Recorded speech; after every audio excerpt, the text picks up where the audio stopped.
네, 글로벌 시장 정리하면서 오늘 우리 시장에 대한 이야기도 나눠보고 있습니다. MTN 이항영 전문위원과 함께 오늘도 말씀 나눠보도록 하겠습니다. 위원님 어서 오십시오. 네, 안녕하세요. 네, 최악의 1분기를 보냈다라는 뉴욕 증시의 평가가 나오고 있더라고요. 간밤은 좀 다시 쉬어가는데 또 분석을 해주십시오. 네, 그래도 지난주 월요일에 폭락장에 비하면 상당히 그나마 좀 안정된 흐름을 보이고 있다는 것 자체는 일단은 한 점 플러스 포인트는 주고 싶은데요. 여하튼 하루만 보면 어저께 반등을 좀 이어가지 못했습니다. 하루 만에 다시 좀 하락세로 돌아섰고요. 에너지 섹터만이 1% 이상 상승했습니다. 에너지 섹터가 상승한 것은 모처럼 유가가 1% 이상 반등했는데요. 그래봤자 유가가 올라봤자 지금 $20 30센트이기 때문에요. 이게 한 분기 동안 3월 1월부터 지금까지 유가가 66%가 떨어졌거든요. 그러니까 물론 휘발유 가격이 떨어지고 이런 건 좋겠지만 유가 이렇게 떨어지는 것 자체는 그만큼 경기 어렵다는 것을 반증하는 거기 때문에 휘발유 가격 하락을 그렇게 마냥 좋아할 수도 없는 것이 현실이다라고 보셔야 되겠고요. 확진자 수는 계속해서 늘어나고 있죠. 이런 것들이 여전히 미국 주시장을 좀 상승, 추가적인 반등을 제한하는 그런 요인이 되겠습니다. 지난주에 $2조 패키지, 경기 부양론 패키지가 상원, 하원 그리고 백악관의 합의로 이제 또 추가됐는데요. 이것만이 아니라는 것은 여러 차례 다양한 사람들이 했습니다. 하원 의장인 펠로시 의장도 이게 아니고 시작일 뿐이라 얘기했는데요. 트럼프 대통령이 계속해서 작년부터 이런 거랑 상관없이 매번 얘기하는 것이 인프라 투자 확대거든요. 인프라 투자 확대에 대해서 이번에 $2조 또 뭐 해야 된다 이런 얘기가 좀 언급을 하고 있고요. 이 부분은 모처럼 민주당에서도 지금 여기에 계속 해야 된다 얘기하기 때문에 이것도 멀지 않아서 구체화되고 얘기할 수 있다라고 보셔야 되겠습니다. 그러다 보니 우리식으로 보면 건설주라든가 철강주, 소재주 이런 것들이 좀 미국에서 반등하는 모습을 보여줬습니다. 미국 최대 구리 생산업체인 프리포트 맥모란이 오늘 8% 이상 올라갔고요. 우리나라에 이제 포스코가 있다 그러면 미국에는 US 스틸이 있거든요. 워낙 많이 떨어져 있는데요. 이 주식도 오늘 8% 이상 올라가는 모습을 보여주었습니다. 좋습니다. 이제 앞으로를 좀 내다봐야 되는데 참 전망 자체가 쉽지가 않아서요. 뭐 V자 반등 기대도 안 합니다. 뭐 U자라도 좀 나와주면 좋겠다라는 뭐 분석들도 나오고 있고 뉴욕장에 대한 앞으로의 전망도 뭐 나눠보려면 일단 과거 데이터를 뭐 분석을 해봐야 되잖아요. 지난 1분기 좀 정리를 해주실까요? 네, 맞습니다. 이제 3월 말까지 해서 한 분기가 끝나기 때문에 분기를 좀 간단하게 한번 정리해볼 필요가 있어 보입니다. 다우지수가 22% 떨어졌고요. S&P 500은 19.6%가 각각 떨어졌습니다. 그러다 보니 다우지수의 1분기 기록으로 보면 역사상 최대폭으로 1분기입니다. 1분기 떨어졌고요. S&P의 1분기 기록으로 보면 1938년 이래 최대폭이 떨어졌고요. 단기간에 어떤 상관없이 1분기 기록을 보면 2008년도 이후 한 12년 만에 양대 지수 모두 최고의 기록을 안 좋게 기록을 경신했다라고 보셔야 되겠습니다. 문제는 이제 간단하게 표기가 나오는데요. 1월부터 3월까지 연속적으로 이렇게 하락했을 경우에 4월은 어땠고 2분기는 어땠고 연간 남은 기간 어땠냐에 대한 표인데요. 어렵게 써 있고 복잡하게 써 있지만 간단히 말씀드리면 결론적으로 말씀은 별로 좋지 않았다는 게 결론입니다.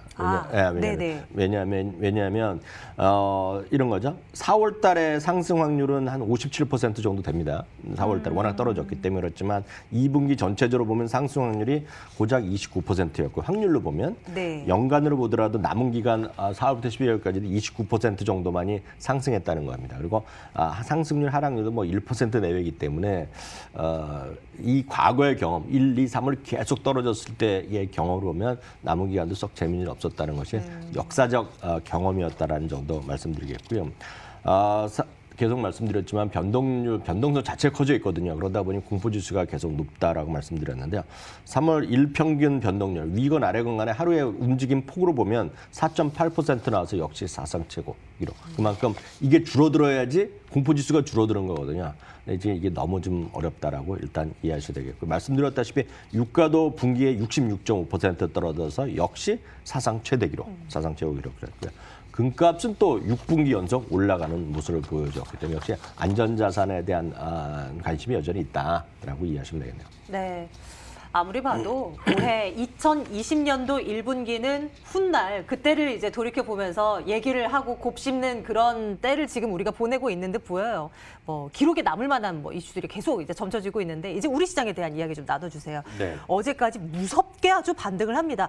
그때 뭐 코스피 기준으로 말씀 주셨던 것이 있고 코스피 1800까지는 뭐 무난하게 반등은 가능할 수 있다. 요새 돌아보니까 또 얼마 안 남은 거 있죠. 뭐 어떻게 봐야 될까요? 그러니까 제가 1800을 얘기한 거는 어떤 무슨 기술적으로 제가 뭐 선을 걷다 그런 것이 아니라 1800대 이하에서는 그냥 제 입장에서 봤을 때는 자유낙하라고 할까요? 그냥 떨어졌거든요. 그러니까 하다 그냥 훅 떨어진 거거든요. 네, 그러니까 네. 예를 들어 1800에 떨어질 때 보면 1732건, 1680은 걸린 적이 없습니다. 그냥 하루에 그냥 50% 많게는 100포인트가 떨어지는 장세였기 때문에 무차별적으로 떨어졌기 때문에 역설적으로 거래는 당겼지만 그냥 공백 상태에서 떨어졌기 때문에 반대로 팔 사람도 없는 겁니다. 지금 1700원, 1600에서 팔아도 여전히 손절매하는 분이 많기 때문에 기다리자는 심리거든요. 그렇기 때문에 제가 1800을 얘기한 거라고 보셔야 되겠고요. 전 지금도 똑같습니다. 1800, 코스피 기준은 1800 정도는 그게 누가 뭘 하러서 올라가는 것도 아니고 누가 뭐라 떨어지는 것도 아닙니다. 그래서 의미 없는 그런 하락이었기 때문에 이 정도까지는 그냥 무차별적으로 그냥 같이 좀 올라갈 수 있다라는 그 얘기를 말씀드린 거가 되겠고요. 오늘은 이제 많은 분들이 그래서 더 갈 수 있느냐 이거 아닙니까? 반등을 계속할 수 있냐는 네, 것인데 네. 이거는 교과서적으로 좀 설명드릴 수밖에 없습니다. 왜냐하면 그리고 이거에 대해서 제레미 시결 교수라고 뭐 유명한 교수가 있는데요. 그분의 얘기를 제가 인용하더라도 똑같이 적용됩니다. 한국에도요. 그래서 제가 네. 왜냐하면 한국이건 미국이건 똑같은 논리 들어 빠졌고요. 지금 덜 빠진 나라는 중국밖에 없습니다. 세상에서. 그래서 다 어느 나라나 똑같은데요. 네 가지인데요. 아마 이거는 한국 그냥 그대로 적용됩니다. 어느 나라 똑같거든요. 통화라든가 통화 정책은 어디서 합니까? 한국은행에서 하죠. 계속 사겠다는 거 아닙니까? 채권 뭐 지원해주고 무차별적으로 하게 양적완화를 선언한 거죠. 재정 정책에서 나라에서 하는 건데요. 약간 다른 나라보다 뒤져져 있지만 우리나라는 한 차례 추경 예산했고요. 네. 이제 선거 끝난 5월달에 이제 또 정치인들이 하는 일정 우리가 뭐 신뢰성은 떨어지지만 하겠다는 거 아닙니까? 그래서 뭐 100만 원을 줄지 얼마 줄지 아주 주겠다는 게 재정 정책이거든요. 그것도 끝이 아닐 거라는 거죠. 계속 더 하겠지만 일단 발을 담그기 시작했습니다. 대한민국이요. 두 번째는 바이러스 확산에 대한 어떤 그것이 소위 좀 평평해지고 좀 감소하는 거죠. 즉 우리나라는 그나마 다른 나라에 비해서 중국과 더불어서 상당히 안정된 나라로 되고 있는 거 아닙니까? 그러다 보니 두 번째는 상당히 우리나라는 전제 조건이 돼 있는데요. 세 번째, 네 번째는 우리나라도 멀었죠. 백신과 치료제를 얘기를 많이 하고 있고요. 일부 백신을 이제 치료제를 한번 사람에 대한 임상 테스트를 시작한 것도 있고 하겠다는 거 많이 있고 치료제는 FDA에서 승인난 거는 딱 하나밖에 없습니다. 그것도 임시 방편으로 응급하게 하는 거죠. 그거를 이제 말라리아 병에 있던 거를 이제 그 시기에서 80년 된 거를 이제 한번 써봐라 이렇게 난 거 외에는 우리나라도 수많은 기업이 있고 미국에도 열댓 개 있지만 쉽게 해서 말만 있는 거죠. 말 뉴스만 있고 기대감만 있는 거죠. 그걸 하나도 FDA에서 승인 난 적이 하나도 없잖아요. 그러니까 아직 멀은 거죠. 세 번째 아직 멀은 거고요. 네 번째는 진짜 먼 겁니다. 뭐냐면 경제가 정상화로 되는 것을 최소한 거기까지 가지 않아도 된다는 거죠. 가시적인 성과가 보인다는 거죠. 조금만 뭐 시그널이라도 나와도 네, 그게 되는 예를 거죠. 들어서 제가 좀 약간 보조적인 설명을 드리면 이런 겁니다. 공장이 다시 돌아간다. 그리고 우리나라에서 반도체가 다시 활기를 띠면서 지금 미국이건 어디나 수출이 막 잘 되고 있다. 중국만큼은 그래도 공장 다시 돌아간다는 얘기가 많아서 그나마 좀 그나마 소망하고 이제 있는 거죠.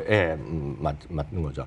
그리고 예를 들어서 스타벅스가 연 거 아닙니까? 지금 중국에서 그 애플샵이 다 연 거거든요. 네, 우리나라 지금 네. 안 열고 있지 않습니까? 그러니까 그런 것들이죠. 그러니까 그리고 예를 들어서 현대자동차가 자동차를 막 만들어내고 뭐 활기찬 모습 이런 것들이 가시적인 것인데요. 그러니까 아직 멀었죠. 우리나라는 1번은 막 시작했고 2번은 이제 우리나라는 상당히 다른 나라에 비해서 중국과 더불어서 됐다고 보고 있고요. 네. 그것도 기대감이지만 다른 나라에 비해서 상당히 좋죠. 3번과 4번은 아직 멀었죠. 특히 3번은 뉴스에만 나오고 회사 측의 발표만 있고 그래서 주가는 상한가만 갔을 뿐이지 우리나라 무슨 상한가 같지만 그게 정말 된다는 보장을 하는 거는 아무도 없고 그렇죠. 역설적으로 우리가 투자자분들도 수많은 우리나라 분들이 실망을 많이 하지 않았습니까? 신약과 관련돼서. 네, 그러니까 네. 상당 부분은 결과가 어떨지는 이 주식을 지금 갖고 있는 분들도 아는 거예요. 결과가 어떨지는. 그렇지만 트레이딩을 하는 거거든요. 그래서 아직은 좀 멀었다라고 보셔야 되겠고요. 그런 관점에서 투기적 매매는 자제하셔야 되겠고요. 늘 말씀드리지만 하루 이틀 주식을 매매하실 거 아니라면 하루 이틀이 아니라 최소한 3개월이고 6개월씩은 그게 갖고 갈 만한 진짜 자신 있는 기업인지를 냉정하게 보셔야 되겠고 그렇지 않으면 매매를 막 하는 거가 되겠죠. 그래서 늘 어제도 말씀드렸지만 전 농담같이 말했으면 진심이거든요. 그렇게 막 매매하는 분이 계시다면 여러분들이 거시하는 증권사 주식을 사시면 됩니다. 그 지금 여러분들이 거래하는 증권사는 어느 증권사가 되건 간에 웬만한 증권사가 지금 사상 최대 기록을 지금 기록하고 있습니다. 지금요. 그건 냉정한 현실이거든요. 1분기에도 그 수치가 좀 반영이 될까요? 1분기요? 네. 분명히 반영되죠. 무조건 반영되기 때문에 최소한 그들의 IB 업무나 이런 쪽은 재미없지만 거래하는 쪽 있죠. 네네. 사상 최대 기록입니다. 웬만한 증권사, 여러분들이 매매하시는 주요 탑5 이런 증권사 있거든요. 사상 최대 기록입니다. 그 분야만은.